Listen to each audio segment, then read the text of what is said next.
qui ai raison. Non, c'est moi, je te dis, je suis le plus âgé, c'est sûr que c'est moi. Mais c'est moi qui suis la plus intelligente. Eh non, je te dis que c'est moi qui ai raison. C'est vrai, bah, va chercher plus loin, quoi. Hibou. Chouette. Hibou. Chouette. Hibou. Oh là là, stop les enfants. Oui. Hibou et chouette sont des animaux mystiques. Vous avez 2 minutes? Oui. Très bien, suivez-moi, je vais vous raconter. Il est vrai que ces volatiles nocturnes peuvent paraître effrayants. Entre leurs cris brisant le silence et leurs grands yeux brillants dans la nuit, surtout lorsqu'ils tournent la tête à 270 degrés sans que leur corps ne bouge. Très symboliques, on les retrouve dans de nombreux mythes, légendes et croyances sous divers qualificatifs. Alors, oiseau de mauvais augure ou annonciateur de bons présages? Mais au fait, Christophe, comment reconnaît-on une chouette d'un hibou? En fait, Erika, c'est très simple. Il y a un moyen infaillible de différencier les hiboux des chouettes. C'est les aigrettes. En effet, ce sont des touffes de plumes sur le haut du crâne qui leur fait ressembler un petit peu à des oreilles. Toutefois, ils sont de la même famille. Les strigiformes ou rapaces nocturnes avalent souvent leur proie entière.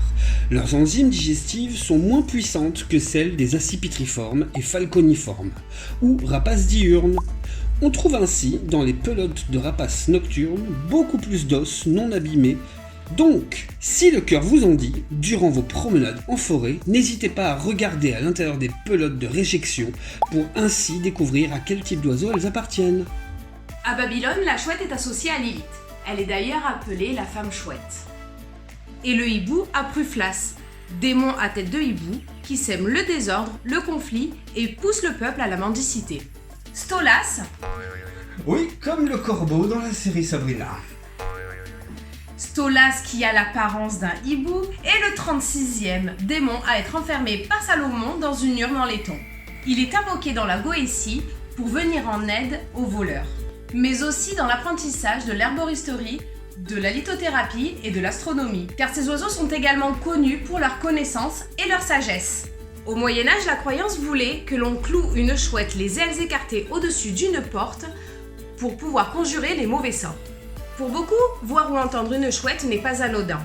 Pour les Roumains, entendre les cris annonce la mort d'un proche. Alors que pour les Gallois, il s'agit de la perte de virginité d'une jeune femme. On retrouve chouette et hibou dans de nombreux sortilèges. Par exemple, partir en guerre avec le cœur d'un hibou permettrait de combattre bravement. Déposer la patte droite et le cœur d'un hibou sur le sein gauche d'une femme qui dort lui fera avouer ses secrets les mieux gardés. Si l'on place ces mêmes organes sous les aisselles d'un chien, celui-ci ne pourra plus aboyer. Et si un alcoolique mange une omelette préparée à base d'œufs de hibou, il ne sera plus tenté par la bouteille. Je mangerai plus d'omelette. Les œufs en masque sont aussi très bénéfiques pour les cheveux. Mais pour les faire boucler, rien ne vaut le sang d'un jeune hibou. Chouette idée!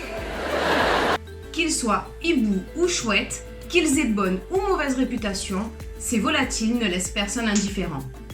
Je me souviens parfaitement d'une scène dans le film La gloire de mon père où le jeune Marcel et son ami Lily Desbellons s'étaient retrouvés bloqués à l'intérieur d'une grotte pendant un orage où ils avaient voulu s'abriter et se retrouvent en face à face avec un grand-duc. J'étais jeune peut-être, mais je me rappelle parfaitement que cet animal m'avait impressionné. Il a vu l'exorciste à 8 ans, mais il arrive à être impressionné par un hibou. C'est aussi pour cela qu'ils sont les familiers de nos sorciers préférés. Edwige est la fidèle compagne de Harry Potter et Archimède assiste Merlin l'Enchanteur. Et rappelez-vous les enfants, plus de disputes au sujet des hiboux et des chouettes, hein? D'accord? Ok. Allez, À plus bonne tard. journée!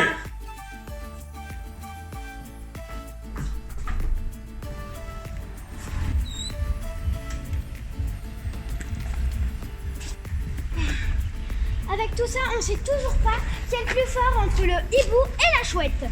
Enfin, on va pas chercher plus loin, c'est les parents quoi, ils sont comme ça. Hein.